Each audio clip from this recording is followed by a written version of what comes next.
டேரக்டராக ஜாயின் பண்ணுறேன்னொன்னே கீழே வந்து செருப்பத்துக்கு அடிச்சிட்டேன். கயிறு மேலே நடக்கிற மாதிரி தான் ஒரு கதை. நான் அந்த கதையை எடுப்பேன்னு தெரியல. வாழ்க்கையை சொல்லக்கூடிய படம், வாழ்க்கையை எப்படி வாழ வேண்டும் சொல்லக்கூடிய படம், எப்படி நேசிக்கப்பட வேண்டும் என்று சொல்லக்கூடிய படம், எதற்காக வாழ்கிறோம் என்ற கேள்விகளை எழுப்புகிற படம். அது நல்ல படம் தான். விஜய் சேதுபதி இந்த படத்துக்கு வந்து நான் வந்து எனக்கு அவ்வளோ சின்சியராக ஒர்க் பண்ணுறேன். இந்த படத்தை வழங்குவதற்காக என்னை வந்து கேட்டாங்க. ரொம்ப எம்பாரசிங் மூமெண்ட் அது. ஆக்சுவலாக ராதாகிருஷ்ணன் சார் வந்து ரொம்ப நோபலாக வந்து கேட்டார். அப்புறம் நான் வந்து ஸ்ரீகாந்தோடைய கம்பல்ஷனில் அதை ஒத்துக்கிட்டேன். ஆக்சுவலாக நிறைய பேசும்போது என்னை பற்றி நிறையா பேசினாங்க. அது என்னுடைய படமாக நான் அதை பார்க்கல. ஆக்சுவலாக நான் ஒரு இசையமைப்பாளரை மட்டும் நின்றுருக்கேன், ஒரு கொஞ்சம் சீனில் நடிச்சிருக்கேன். அப்புறம் ஏற்கனவே 2-3 நியூஸ்லாம் வந்துச்சு. ஆக்சுவலி என் தம்பியை ரொம்ப நான் சப்போர்ட் பண்ணேன். ஆக்சுவலாக ரொம்ப வெக்கப்படுறேன். ஆக்சுவலாக நான் அப்படி பண்ண மாட்டேன். நான் வந்து 3வது படம் எழுதிக்கிட்டு இருக்கும்போது ஒரு நாள் கதவை திறந்து தம்பி வந்து நான் அவங்கள்ட்ட அசிஸ்டன்ட் டைரக்டராக ஜாயின் பண்ணுறேன்னொன்னே கீழே வந்து செருப்பத்துக்கு அடிச்சிட்டேன். அது ஏன்னா வந்து நான் ஒரு அசிஸ்டன்ட் டைரக்டர் எப்படி எடுப்பேன்னா வந்து நிறையா பேர் அசிஸ்டன்ட் டைரக்டர் வந்து படித்தவங்கள எடுப்பாங்க. அப்பா இல்லாத அம்மா இல்லாத அசிஸ்டன்ட் டைரக்டரை அவனை எடுக்கணும்னு பார்ப்பேன். ஆனால் அந்த மாதிரி ஆளுங்களுக்கு தான் ஏதோ சமூகத்துக்கு ஏதோ ஒரு நல்ல கதை சொல்லணுன்ற ஒரு எண்ணம் இருக்கும். அந்த மாதிரி ஆளுக்கு தான் வந்து ஒரு கான்ஸ்டண்ட்டாக வந்து சினிமாவை நேசிக்கக்கூடிய ஒரு திறன் இருக்கும். நம்ம லைஃப்பில் வந்து ட்ராமாவை பற்றி பேசுகிறோம். எனக்கு தெரிஞ்சு ட்ராமா, அவருக்கு ரொம்ப ட்ராமா, சின்ன வயசில் ரொம்ப கஷ்டப்பட்டார், சின்ன வயசில் ரொம்ப பாதிக்கப்பட்டார், சின்ன வயசில் அப்படின்னு சொல்லுவாங்க. என்னை வந்து சின்ன வயசில் யார் பாதிக்கப்பட்டாங்களோ அவங்களால மட்டும்தான் மிகச்சிறந்த செயல்களை செய்ய முடியும். வசதியாக இருந்து எந்த கஷ்டமும் இல்லாதவங்க வந்து எதுவுமே பண்ண முடியாது. ஸோ அந்த ஒரு காரணத்தில் என் தம்பி வந்து என்கிட்ட வந்து அசிஸ்டன்ட் டைரக்டர் கேட்கும்போது வந்து என்னால் வந்து ஒத்துக்க முடியல. நீ கஷ்டப்பட்டு போயிட்டு ஸ்ரீகாந்த் சொன்னார் ரொம்ப இல்லை உங்கள் தம்பியை ஏன் சேர்த்துக்கூடாது. ஸோ நான் சொன்னது காரணம் வந்து எந்த காரணத்தை கூட நான் வந்து உனக்கு ஹெல்ப் பண்ணக்கூடாது. நீயா வந்து அதுவும் சினிமா வந்து ஒரு பெரிய கஷ்டமான ஒரு அது நோ ரிட்டர்ன் பேத். அதுக்குள்ளே வந்துட்டோம்னா திரும்பி போகவே முடியாது. ஸோ அதுக்கு வந்து பயங்கரமான மனதிடம் வேணும். அதுக்காக போயிட்டு எங்கேயா ஒர்க் பண்ணிட்டு வாடா அப்படின்னு சொன்னால் அப்புறம் பார்த்திபன் சார்கிட்ட போய் ஒர்க் பண்ணிட்டு வந்து அப்புறம் 2-3 வருஷம் கழிச்சு அதுக்கப்புறம் நான் சேர்த்துக்கிட்டேன். இன்றைக்கி வரையும் நான் வந்து எனக்கு தெரிஞ்சு அவனை வந்து எதுக்குமே இது பண்ணது இல்லை. இந்த படத்தில் கூட ட்ரெயின் படத்தில் கூட வந்து ஒரு முக்கியமான கேரக்டர் வந்து ஜான் விஜய் பண்ண வேண்டிய கேரக்டர். ஆனால் அவனுக்கு டேட் எனக்கு கிடைக்கல. நான் ஷூட்டிங் ஆரம்பிச்சிட்டேன், வேறு வழி இல்லாமல் அப்புறம் என் அசிஸ்டன்ஸ்லாம் சொல்லி சார் அவங்க தம்பி பண்ணுங்க அப்படின்னு சொல்லிட்டு. ஸோ இது ஒரு பெரிய எம்பாரசிங் மூமெண்ட். இந்த மேடையில் வந்து என் தம்பி செஞ்சுருக்க படம் அப்படின்னு சொல்லுது. அவன் வந்து மியூசிக் கேட்கும்போது வந்து நான் அப்போ தான் எங்கள் ஐயாட்ட இருந்து நான் வெளியே வந்த தருணம். ஆக்சுவலி நான் மியூசிக்கில் ரொம்ப சின்சியராக ஈடுபட்டுக்கிட்டே இருக்கேன். அதுவும் இந்த ஒரு 6 வருடம் ஜாஸ்தியாக ஒரு நாளைக்கு 4 ஹவர் 5 ஹவர் ஒர்க் பண்ணிகிட்டே இருக்கேன். ஸோ அப்போ அவன் கேட்கும்போது வந்து நான் சொல்ல முடியல, சரி நான் பண்ணுறேன்டா அப்படின்னு சொன்னேன். அப்படி தான் அந்த படத்தில் நான் நுழைஞ்சேன். ஆக்சுவலாக நான் வந்து ஒரு லாஸ்ட்டாக தான் நான் இருக்கணும்னு பார்க்குறேன். ஆனால் இங்கே இந்த மேடையில் வந்து ரொம்ப ஒரு நடுவில் உட்கார வச்சு ரொம்ப ரொம்ப எம்பாரஸ் பண்ணிட்டாங்க.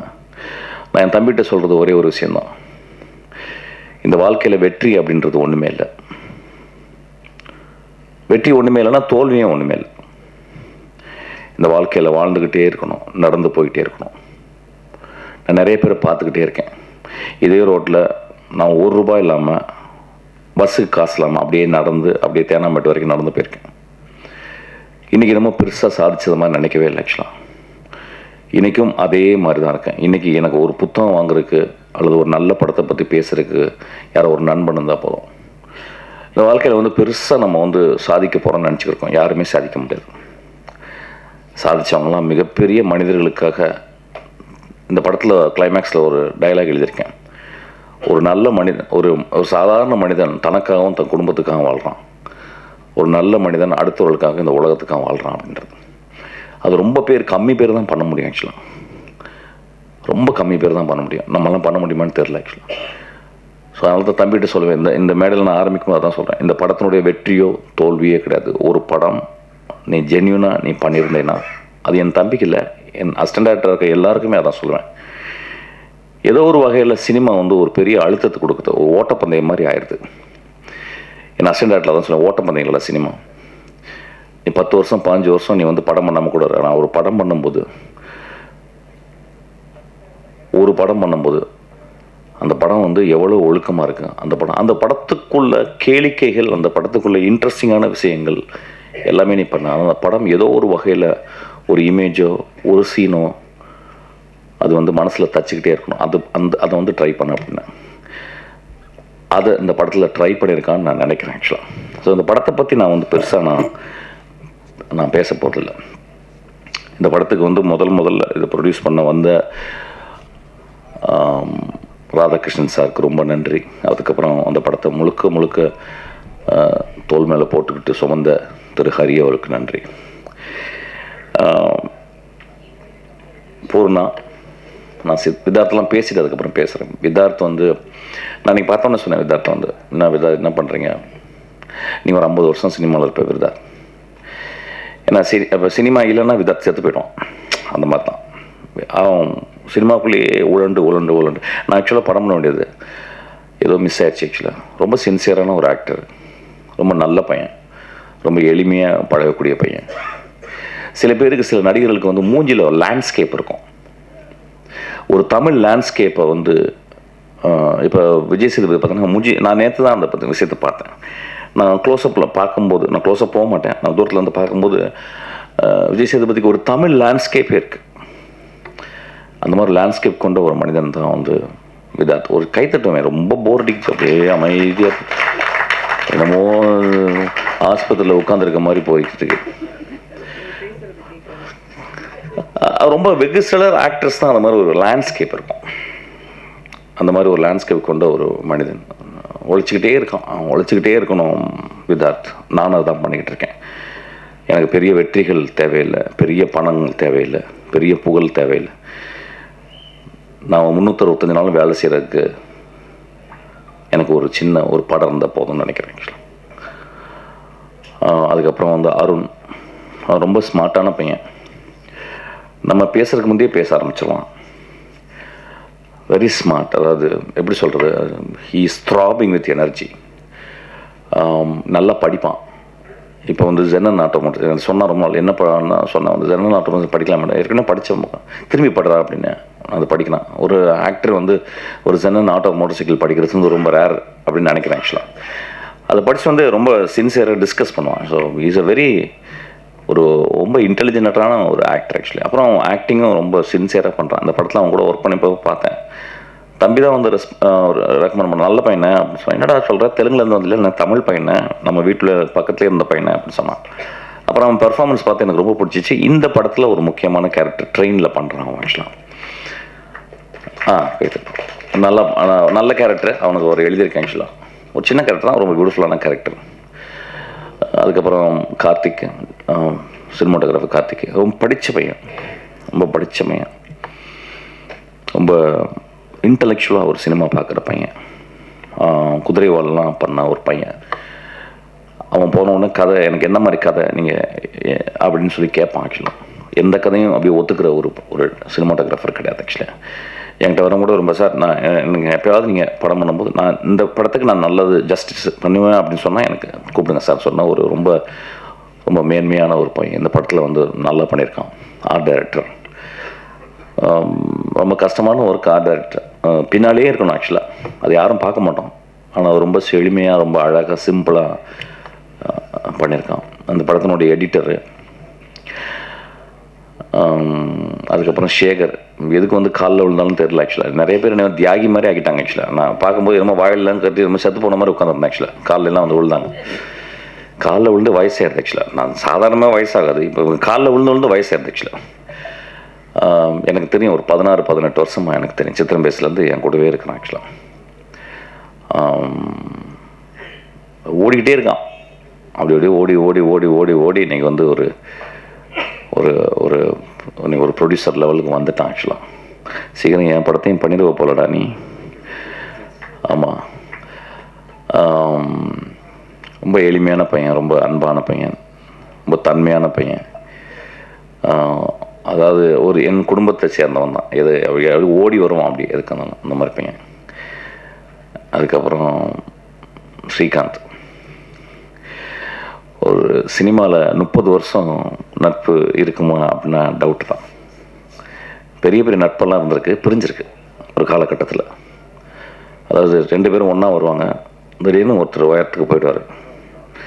அப்புறம் ஏதோ இந்த நட்பு தாங்காது. அப்படி ஏதோ ஒரு ப்ராப்ளம் வந்து, ஒரு காம்ப்ளெக்ஸ் வந்து, மனித இயல்பு தானே அது. ஆக்சுவலாக என்னடா கடவுள் நம்மளை வந்து இப்படி பண்ணிட்டானே, என்ன இந்த லக்கு அவருக்கு மட்டும் அடிச்சிச்சு, எனக்கு ஏன் இது கிடைக்கல அப்படின்ற குழப்பம்லாம் வந்துடும் நட்பில். அந்த குழப்பமே இல்லாத ஒரு மனிதர் தான் ஸ்ரீகாந்த். ஆக்சுவலாக இன்றைக்கி வரைக்கும் நான் மேலே போகும்போது எனக்கு வந்து டக்குன்னு கர்ச்சீப் எடுத்து பாக்கெட்டில் வைப்பார். நான் வேகமாக ஓடும்போது ஓடி வந்து என்னோட இந்த ஷூ போட்டுக்குங்க மிஷ்கின் அப்படின்னு சொல்லுவார். நான் ஏர்போர்ட்டுக்கு போகும்போது டிரைவர் இல்லைன்னா அவர் ஓட்டு வருவார். நான் சித்திரம் பேசுறி ஆரம்பிக்கும் போது நான் இரவுகளில் உட்காந்து நான் வந்து எழுதிக்கிட்டே இருப்பேன். நான் வந்து ஒரு இரவு பறவை. அப்போ ஒரு மூலையில் உட்காந்துட்டு அவர் எனக்காக டீ போட்டு கொடுத்துக்கிட்டே இருப்பார். என் லைஃப்பில் மறக்க முடியாத ஒரு நண்பர். ஆக்சுவலி நான் அவரை பற்றி எங்கேயுமே பேசலை. ஆக்சுவலி என்னை ஏன் பேசலைன்னா வந்து அது அப்படியே இருக்கணும்னு ஆசைப்பட்றேன். இன்றைக்கி வரைக்கும் எனக்கு பின்னாடியே இருந்துக்கிட்டு எனக்காக வேலை செஞ்சுக்கிட்டே இருக்கார். ஆக்சுவலி என் தம்பி வேலை செஞ்சதில்லை, எங்கள் அப்பா அம்மா எனக்கு ஹெல்ப் பண்ணதில்லை. ஆனால் எனக்காக அவங்க குடும்பத்தை கூட பார்க்காம எனக்காக என் மகளை பார்த்து கொண்டு, என் மகள்கிட்ட பேசுகிறது கூட எனக்கு டைம் கிடையாது. என் மகளுக்கு இன்றைக்கெல்லாம் காசு, நேரத்தெல்லாம் போய் காசு அனுப்பினார். ஆக்சுவலாக ஸோ என்னை எப்பொழுதுமே நேசிக்கணும். என் வாழ்க்கையில் என்ன பெருசாக சாதித்தேன் அப்படின்னா, நான் சாகும்போது ஸ்ரீகாந்த் என் கூட இருப்பார்.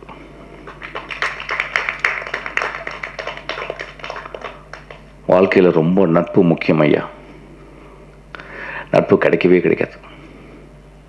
அம்மா அப்பா அது ஒரு ஆக்சிடெண்ட்டில் குழந்தை பிறக்குது. அதுக்கப்புறம் நம்ம வளர்ந்து அம்மா அப்பா பார்த்துக்குறோம். ஆனால் எந்த ஒரு பிரதி உபரமும் எதிர்பார்க்காம ஒரு நண்பன் கூடவே இருக்கிறான் அப்படின்னா, ஏதோ என்னை நேசித்து கொண்டே இருக்கிறான், ஏதோ என் நேசத்தில் ஒரு அர்த்தம் இருக்குது. நான் இது வரைக்கும் இந்தளவு ஒரு மனிதனை, ஒரு பெண்ணை நேசிச்சிருப்பேன்னு தெரியல, அந்தளவு நான் ஸ்ரீகாந்தை நேசிக்கிறேன். இன்றைக்கி தான் நான் சொல்கிறேன். ஆக்சுவலாக இது என்ன பேசுகிறேன், இந்த இது இந்த இந்த காணொலியை பார்த்து என்ன ஆக போகுது அப்படின்னா, அதான் இப்போ எல்லாரும் பேசினாங்க, அந்த காணொலியை எவ்வளோ இன்ட்ரெஸ்டாக பார்ப்பாங்க அப்படின்னு எனக்கு தெரியல. ஆனால் ஏதோ ஒரு வகையில் பேசும்போது மனிதம், அன்பு ததும்பி வழிந்து கொண்டே இருக்கிறது. என் வாழ்நாள் முழுவதும் என்னை பார்த்து கொண்டிருக்கும் இந்த மகா மனிதனை பற்றி பேசுறது ரொம்ப சந்தோஷப்படுறேன். எல்லாருக்குள்ளேயும் நட்பு ரொம்ப ரொம்ப இம்பார்ட்டன்ட். அந்த நட்பு பிரிஞ்சிடும். ஒரு தடவை நட்பு பிரிஞ்சிருச்சு. ஒரு நாள் வந்து என்னை விட்டு போயிட்டார். ஒரு 4 வருஷம் கழித்து வந்து என்னுடைய பர்த்டே ஃபங்க்ஷன் அன்னைக்கு ஒரு 2 மணிக்கு திடீர்னு ஸ்ரீகாந்த் வந்து என்னை கெட்ட வார்த்தையாக திட்டுறார். திட்டிட்டு உட்காந்து அழுகுறார். என்ன சொல்கிறார், 4 வருஷம் என்னை பிரிஞ்சிட்டிங்களேன்னு சொல்லிட்டு. அப்போ என்னை கெட்ட வார்த்தை திட்டும்போது பக்கத்தில் இருக்கவங்களாம் அவர் அடிக்க போகிறாங்க. அப்போ நான் சொல்கிறேன், டே உங்களுக்கு ஸ்ரீகாந்தை பற்றி தெரியாது, அந்த மாதிரி ஒரு மனுஷனை நீங்கள் லைஃப்பில் பார்த்துருக்க மாட்டீங்க. அவர் என்னை கெட்ட வார்த்தையில் திட்டலடா, தன்னை திட்டிக்கிறாரு அப்படின்னு. அதுக்கப்புறம் என் கூட வாழ்நாள் ஃபுல்லாக என் கூட இருக்கார். அதுக்கப்புறம் போயிட்டார். ஒரு வருஷம் போகும்போது காரில் போயிட்டே இருக்கும்போது ஒரு சினிமா தேட்டருக்கு போகிறேன். அப்போ என் மகள் உட்காந்து, அப்பா மாமா போகிறாருப்பா அப்படின்னு. ஏய் போய் போய் புட்றி அப்படின்னு. அவர் போயிட்டு அவரை போய் பிடிச்சா அவர் ஓன்னு உட்காந்து அழுகுறார். என் படங்களில் பார்த்தீங்கன்னா இந்த மாதிரி கருணையும் இந்த மாதிரி மனிதர்கள் தான் என் படத்தில் வியாபித்திருப்பாங்க. இந்த மாதிரி மனிதரை பற்றி தான் எழுதணும்னு நினைக்கிறேன் ஆக்சுவலாக. ஸோ அந்த மாதிரி ஒரு ஸ்ரீகாந்த் மேடையில் வந்ததே கிடையாது இது வரைக்கும். நான் வந்து 30 வருஷமாக 23 வருஷமாக நான் மேடையில் இருக்கேன். ஒரு மேடையில் கூட ஸ்ரீகாந்த் வந்ததே கிடையாது. இந்த மேடையில் எப்படியோ ஏற்றப்பட்டுட்டார். அதனால் நான் ஸ்ரீகாந்த், எனக்கு என்ன பேசுறதுன்னு தெரில. பேசிக்கலாம், நான் ரொம்ப பெரிய யோசிக்க மாட்டேன் என்ன பேசுனேன். ஓகே, நீ நட்பை பற்றி பேசுவோன்னு நான் பேசுகிறேன். அதுக்கப்புறம் வந்து பூர்ணாவின் குழந்தைய இன்றைக்கி பார்க்கும்போது எனக்கு வந்து I was very mood actually. அந்த குழந்தையுடைய காலை நான் தலையில் எடுத்து வச்சுக்கலாம். பூர்ணாவோட காலில் தலையில் எடுத்து வச்சுக்கலாம். அந்தளவு ரொம்ப நோபனாலும் ஒரு பெண் ஆக்சுவலாக. வாழ்நாளில் ஒரு 10 பேரை நம்ம சந்திப்போம். ஒரு 100 வருஷம் நம்ம வாழ்ந்தோம்னா எனக்கு தெரிஞ்ச ஒரு 10 பேர் சந்திப்போம். அதுவும் பெண்களில் ஒரு 3 பேர் சந்திப்போம். அம்மா, தங்கச்சி, மனைவி, அதெல்லாம் தனி, மகள். அதுக்கப்புறம் வேற ஒரு மனுஷி ஒருத்தி வருவான். அந்த மனுஷி வந்து நம்ம வாழ்க்கையில் வந்து ரொம்ப அன்பை கொடுப்பான். பூர்ணா அவ்வளோ அன்பு எனக்கு கொடுத்துருக்கான். நான் பூர்ணா பார்க்கும்போதெல்லாம் அப்படியே ஆச்சரியப்படும். ஐயோ, இவ வயிற்றில் அடுத்த வருஷம் பிறக்கணும், அடுத்த ஜென்மத்தில் இவ தான் எனக்கு அம்மாவாக இருக்கணும். அவ்வளோ நல்லவ. அதனால் வந்து நான் ஏதாவது சொன்னும் போது பூர்ணா என் படத்தில் இருக்கணும். அவரை பற்றி தப்பாலாம் பேசுவாங்க, என்னையும் பூர்ணா பற்றி. அப்படிலாம் கிடையாதுங்க. ரொம்ப மேன்மையான பெண் அவள், ரொம்ப மேன்மையான பெண். அவள் வந்து கல்யாணம் ஆகணும்னு சொன்னால் அப்படி சந்தோஷப்பட்டேன். கோவம் வந்துச்சு. ஐயோ, எவ்வளோ பெரிய ஆக்ட்ரஸ், இன்னும் ஒரு 5 வருஷம் நான் நடித்து தொலைச்சிருக்கலாமேடி நீ அப்படின்னு சொல்லியிருந்தேன். அவளை பார்க்கும்போது, இன்றைக்கி வந்து பார்க்கும்போது எனக்கு அப்படியே சந்தோஷமாச்சு. அவள் கல்யாணம் பண்ணும்போது அங்கே போயிட்டு துபாயில் போய் கல்யாணம் பண்ணியிருக்கேன். இங்கே இருந்தாலும் போய் அப்பப்போ பார்க்கலாம். ஆக்சுவலாக ஒரு எக்ஸ்ட்ரானரி ஆக்டர்ஸ். அந்த ஆக்டர்ஸ்னால் எங்கேருந்து வருது அப்படின்னு நான் பார்க்குறேன். எங்கே ஒருத்தவங்க ஆக்ட் பண்ணுறாங்கன்னு பார்க்குறேன். இங்கிலீஷில் ஒரு டெஃபினேஷன் இருக்குது ஆக்டிங்க்கு வந்து, living truthfully in an imaginary சிச்சுவேஷன்றான். கற்பனையான ஒரு உலகத்தில் நீ நிஜமாக வாழணும், அதுதான் ஆக்டிங் அப்படின்றாங்க. அது எங்கே நிறைய பேர் ட்ரை பண்ணுறாங்க, நிறைய பேர்னால பண்ண முடியல. ஏன்னா ஏதோ ஒரு வகையில் மனசில் இருந்து இந்த சீனை நான் கரெக்டாக பண்ணிட்டேன்னா, இந்த சீனை வந்து சூப்பராக பண்ணிட்டேன்னா, இந்த சீன் பண்ணும்போது மூக்கு அப்படி ஆட்டிட்டேன்னா, உதற ஆட்டிட்டேன்னா ஆடியன்ஸ் கை தட்டுவாங்களா அப்படின்னு பார்க்குறாங்க. சில பேர் நடிக்கும்போது அப்படியே மறந்துடுறாங்க சுயத்தை. அந்த சுயத்தை மறக்கிறவங்க எல்லாமே ஒரு பெரிய ஆக்டர்ஸ். அந்த மாதிரி சுயத்தை மறக்கக்கூடிய ஒரு ஆக்ட்ரஸ் வந்து ஒரு ஆக்டர் வந்து நான் பூர்ணாவை சொல்லுவேன். சவரக்கத்தை எழுதும்போது எங்கள் அம்மாவை எக்ஸாக்டாக அம்மா வச்சு தான் எழுதினேன். அவங்க மலையாளம் பேசுகிறவங்க, தமிழ் பேச வராது. அம்மாவுடைய ஸ்லாங் ரொம்ப ஸ்ட்ராங்கான ஒரு ஸ்லாங், ஒரு ஆக்சென்ட்டோட ஒரு ஸ்லாங், ஒரு காரைக்குடி ஸ்லாங். அது தம்பி போய் சொல்லி கொடுத்தான். 35 நாள் பூர்ணா ப்ராக்டிஸ் பண்ணிகிட்டே இருந்தான். அதுக்கப்புறம் அந்த படத்தினுடைய டப்பிங்கே நான் பூர்ணாவே பண்ண சொன்னேன். அந்தளவு ஒரு டெடிக்கேட்டட் ஆர்டிஸ்ட். அதனால் அந்த டெடிக்கேட்டட் ஆர்டிஸ்ட் எப்பயுமே கூட இருக்கணும். ஒரு பூ மாதிரி அவள் எப்பயுமே கூட எங்கள் லைஃப்பில் இருக்கணும். அதனால் என் தம்பியும் அவனும் எப்பயுமே அந்த மாதிரி. நான் இன்னும் உடம்புக்கு சொன்னான், நான் இன்னும் உடம்பு இன்னும் பரவாயில்லப்பா, நீ குழந்தை பத்துக்கு உடம்பு பெருசாக இருக்கும், இன்னும் நாள் நீ ஒல்லியார். அந்த நாய் சாகுற வரைக்கும் நான் ஆக்ட் பண்ணணும்னு நான் ஆசைப்பட்றேன். ஆக்சுவலி அவ்வளோ அவ்வளோ அவ்வளோ ஜென்யூனான ஆக்டர்ஸ் இவங்க. பாவனா. ஸோ எனக்கு திரும்பியும் போடுறாங்க கதை எழுதுவேன் நினைக்கிறேன். ஐ திங்க் எந்த படம் கிடைக்காதனாலும் என் படத்தில் கேரக்டர் இருப்பான்னு நினைக்கிறேன். ஸோ அதனால் ஐ எம் ஸோ மூவ்ட். இன்றைக்கி ஒரு பூர்ணாவை தாயாக பார்க்கும் பொழுது நான் ரொம்ப சந்தோஷப்படுறேன். அவள் வந்து என் குழந்தை, அந்த குழந்தை தூங்குற குழந்தை என் காலில் தொட்டு கும்பிட சொல்கிறான். என் குழந்தையோட உன் குழந்தை நல்லா வாழணும்னு நான் கடவுள்கிட்ட வேண்டிப்பேன். அப்புறம் தம்பியை பற்றி ஃபஸ்ட்டு பேசி திரும்பி வந்தேன். ரொம்ப எளிமையான பையன், கொஞ்சம் நிறைய தத்துன்னு பேசினான். ஆக்சுவலாக பேச ஆசைப்பட்றான், படிக்கிறான். இப்போ தான் படிக்கிறான். ரொம்ப வாழ்க்கை கஷ்டம் தெரியுது. மொழி செழுமையாக இல்லை, அந்த மொழியில் மீனிங் இருக்குது, அர்த்தங்கள் இருக்குது. அதை நோக்கி போய்கிட்டு இருக்கேன். இன்னும் படிக்க வரும்னு நினைக்கிறேன். ஒரு கதை, ஒரு கயிறு மேலே நடக்கிற மாதிரி தான் ஒரு கதை. நான் அந்த கதையை எடுப்பேன்னு தெரியல. ஏன்னா ஒரு எழுத்தாளர், ரொம்ப முக்கியமான ஒரு எழுத்து, ரொம்ப அருமையான ஒரு மனிதர் அவர் ஆக்சுவலி பேசிக்கலாம். ஸோ அவருடைய கதை வந்து என்ன சொன்னான், எனக்கு ரொம்ப சந்தோஷமாச்சா. ஒரு நாவல்லேருந்து எழுதுறியாடா, ஓகே. அது வெற்றிமாறன்னு கேட்பான். வெற்றிமாறன் தான் பண்ணுவான், நீ பண்ணிட்டேடாத, சரி ரைட்டா அப்படின்னு சொல்லிட்டு அப்புறம் வந்து கதை கடைசி வரைக்கும் சொன்னான். ஆனால் நீங்கள் வந்து தலையிடவே கூடாது அப்படின்ட்டான். சரிடா, அது ஸ்கிரிப்டாக கூட இல்லை, நான் ஸ்கிரிப்ட் கொடுக்க மாட்டேன்னா அப்படின்ட்டான். சரி ரைட், நல்லதுடா. அந்த பிடிவாதம் இருந்தால் நீ வந்து லைஃப்பில் வந்துடுவேன். கடைசி வரைக்கும் ஸ்கிரிப்டை காட்டவே இல்லை. அப்புறம் வந்து சும்மா மேலகமாக சொன்னான். அப்புறம் படத்தை காட்டினான். ஏன்னா நான் படத்தை காட்டி தான் நான் தான் மியூசிக் பண்ணோம். அந்த படம் பார்த்து நல்ல படம் அப்படிலாம் சொல்ல மாட்டேன் அவங்கள்ட்ட. நான் சும்மா அது தம்பியை இது பண்ணுற மாதிரி. ஆனால் நிறைய இடங்களில் வந்து ரிஸ்க் எடுத்திருக்கான். ஒரு பெண் உடைய பிறழ்வு, அவள் பெண்ணோடையே அந்த காமத்துக்குள்ளே போகிறது, காமமாக தெரியாமல் கஷ்டப்படுறது, நல்ல ஒரு மெச்சூரான கதைகள் நிறைய என்ன கதைகள் சொல்கிறோம் அப்படின்றது வந்து ரொம்ப பெரும் குழப்பம் இருக்குது. அதனால் இப்போ வந்து நான் பார்த்துட்டேன், இப்போ நிறைய படங்கள் பார்த்தீங்கன்னா இந்த வீடியோ கேம் மாதிரி கண்டினியூஸாக சுட்டுக்கிட்டே இருக்காங்க, கொட கொட கொட கொட கொடன்னு சுட்டுக்கிட்டே இருக்காங்க. ஹெலிகாப்டர் சம்மந்தமே இல்லாமல் வீட்டுக்குள்ளெல்லாம் வருது, ஏன் வருதுன்னே தெரில. என் படத்துலையும் கிளைமேக்ஸில் ஒரு சின்ன ஹெலிகாப்டர் வேணும்னே அப்படி வர வச்சுட்டு போயிட்டுருக்கேன். அதுக்காக தானு சார் சொன்னேன், கண் கவலை. தானு சார் எப்படின்னா எதை கேட்டாலும் 100 தந்துடுறாரு. நான் ஒன்று சார் ஒரு வண்டி 100 வண்டி அனுப்பிடுறேன்ப்பான்றாரு. நான் ஹெலிகாப்டர்னு சும்மா சொன்னேன், உடனே வந்துட்டு அவர் ஹெலிகாப்டர் கொண்டாந்தனப்பான்னு போயிட்டார். சார் இல்லை சார், நான் வேணும்னே என் படத்தில் தூரத்தில் ஒரு ஹெலிகாப்டர் வர மாதிரி காட்ட போகிறேன் சார் அப்படின்னு நான் சொல்லியிருக்கேன் ஆக்சுவலாக. ஸோ என்ன கதைகள் பண்ணுறதுன்னே தெரியல. அப்புறம் இந்த பையன் என்னங்க புரியல 10 நிமிஷமா. அப்புறம் இவன் வந்து ஒரு கதை, ஒரு ஒழுக்கம், ஒரு நியாயம் அதில் இருக்குது. அது எப்படி பண்ணுனா, அது எப்படி சுவையாக இருந்துச்சுன்னா ஆடியன்ஸ் தான் வர்டி கொடுக்கணும். நான் சொல்லக்கூடாது. இங்கே நிறைய பேர் சொன்னாங்க நல்ல படம், நான் அப்படிலாம் சொல்ல மாட்டேன். நல்ல படம்லாம் ஓடிது தான். நந்தலால நல்ல படம் தான், ஓனாய் ஆட்டுக்குட்டி நல்ல படம் தான். இந்த போன வாரம் ஜப்பானில் ஓனாய் ஆட்டுக்குட்டி வந்து போட்டுட்டு ஒருத்தர் ஜப்பான் ப்ரொஃபஸர் கூப்பிட்டு பேசுகிறாரு என்கிட்ட, படம் ரொம்ப நல்லா இருந்துச்சுன்னு. அப்படிங்களாங்க, தமிழ்நாட்டில் நல்லா இல்லைங்க அப்படின்னு.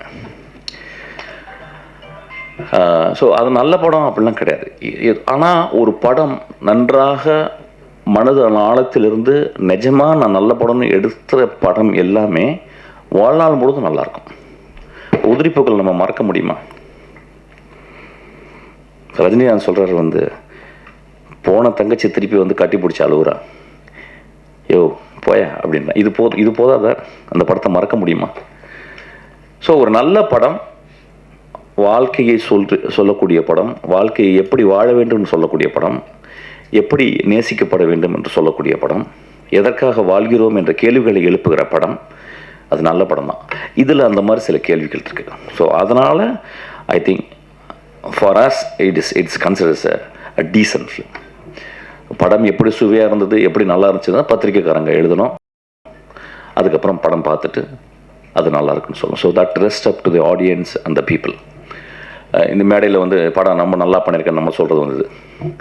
ஸோ அந்த படத்தில் அந்த மாதிரி ஒரு விஷயம் இருந்துச்சு. அப்புறம் மியூசிக்கு நான் ஐயாட்ட இருந்து வந்தவொடனே சண்டை, கண்டினியூஸாக சண்டை.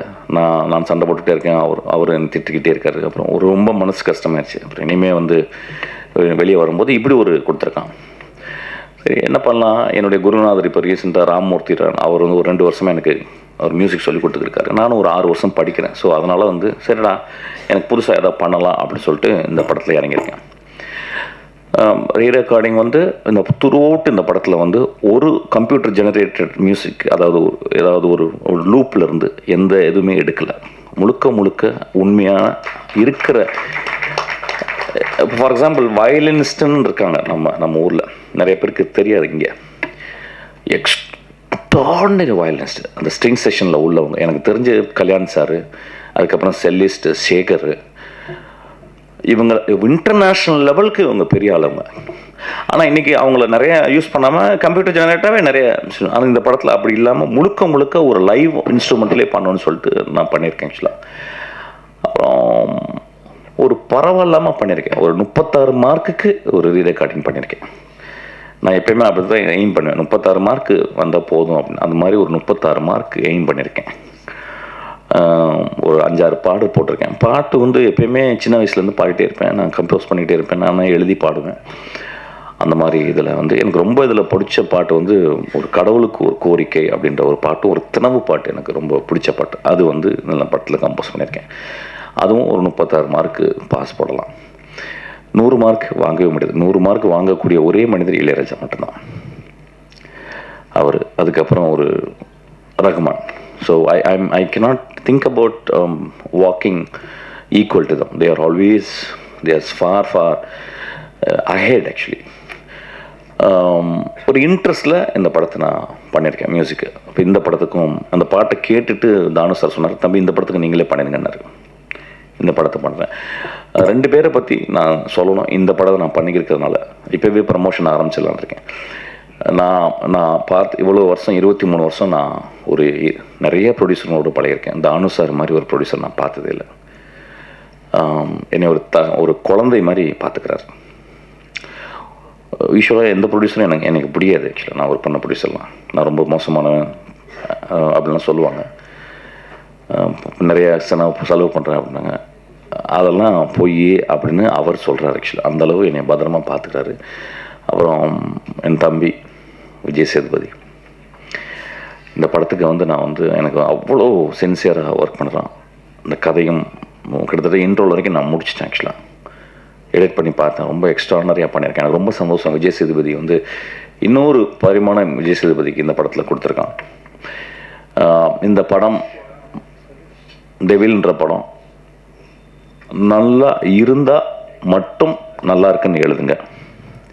நல்லா இருந்தால் மட்டும் இந்த படத்தை பார்த்து பக்கத்து வீட்டில் சொல்லுங்கள், இந்த படம் ஓடட்டும்.